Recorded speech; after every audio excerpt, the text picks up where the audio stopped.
think at some point everyone has a moment where they just stop and think, okay, but what is this actually for? Not in a depressing way, just genuinely. You're living your life, doing the things you're supposed to do, and something in you goes, is this it? Is this what I'm here for?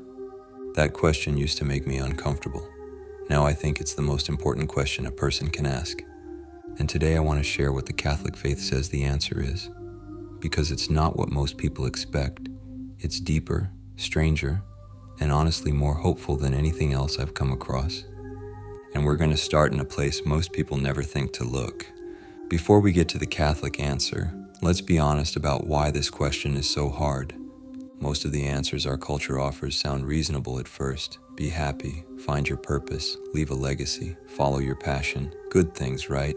But here's the problem. Every single one of them depends on circumstances.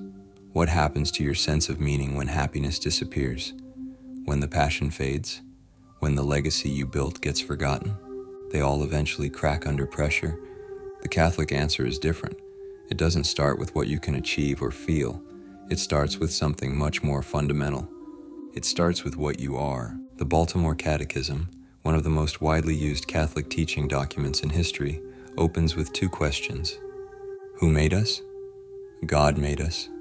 Why did God make us? And here's the answer, word for word. God made us to know Him, to love Him, and to serve Him in this world, and to be happy with Him forever in the next. That's it. That's the Catholic meaning of life in one sentence. Now I know that might sound simple, but stay with me, because every word in that sentence is doing serious work. Catholic teaching holds that you are not an accident. You are not the product of blind forces that don't care whether you exist. You are a creature made on purpose by a God who is pure love, and you were made for that love. St. Augustine, writing in the 4th century, long before anyone had a self-help section, described it like this: our heart is restless until it rests in you. That restlessness you feel? Catholics say it isn't a flaw, it's a sign. It's the shape of your soul, pointing toward the only thing that can actually fill it. So the purpose breaks into 3 movements. Let's take them one at a time. To know God. This doesn't mean knowing about God, the way you might know facts about a historical figure. It means a real, growing relationship through prayer, scripture, the sacraments. Catholics believe God isn't a distant force or a cosmic vending machine. He is a person, actually 3 persons, who genuinely desires closeness with each of us. To love God flows from knowing Him, and Jesus is very direct about what this looks like. He says, love God with everything you have, and immediately connects it to a second command, love your neighbor as yourself. The two are inseparable. You cannot claim to love an invisible God while being indifferent to the very visible people made in His image. To serve is where it lands in everyday life. And this is where Catholicism gets beautifully practical. The Second Vatican Council taught what's called the universal call to holiness, the idea that sanctity isn't reserved for priests and nuns. The factory worker, the mother, the student, the nurse, everyone is called to become holy right where they are. Every ordinary act offered to God becomes part of something eternal.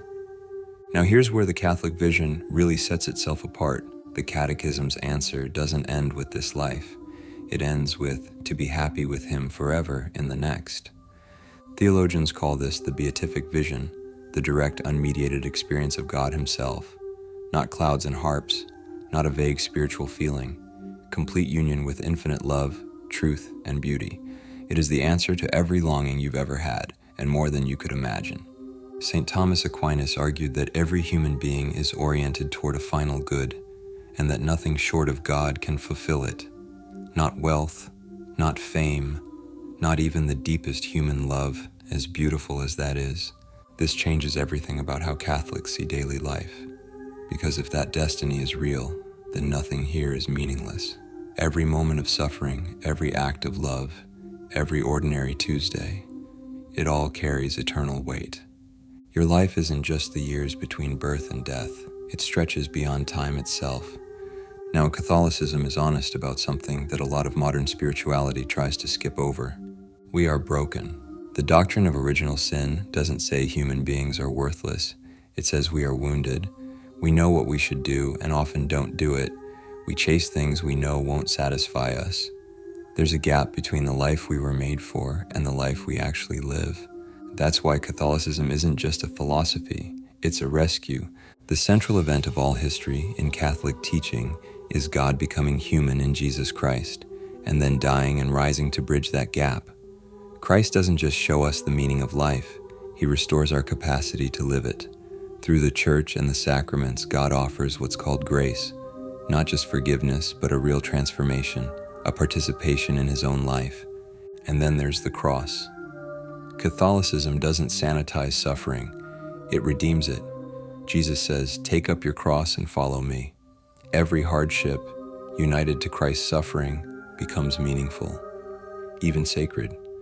This is why you find Catholic saints who radiated genuine joy in the middle of tremendous pain. They weren't in denial, they had found something suffering could not take away. So let's bring it all together. According to Catholicism, the meaning of your life is this: you were made by love for love, and nothing less than love will ever be enough. You are not here by accident. You are not defined by your productivity, your failures, your past, or what anyone thinks of you.